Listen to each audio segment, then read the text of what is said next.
Good morning sa ating lahat. Tayo ay magtitimpla ng salvio barley grass. Ito ay makakatulong sa ating kalusugan. Araw-araw ako ay umiinom ito kada umaga na wala pang laman ang aking tiyan at namimintin ko ang aking blood pressure. Yung dating second floor na aking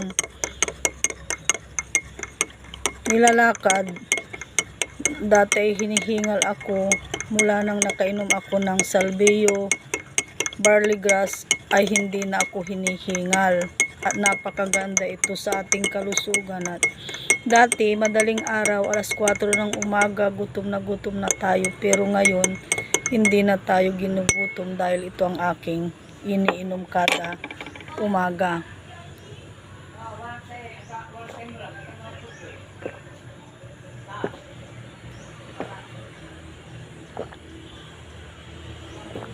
Kaya makakatulong ito sa ating kalusugan. At kung kayo interesado, magsabi lang po kayo sa akin at mayroon pong available dito na pwede nyong bilhin. Yun lamang po, magandang umaga sa ating lahat.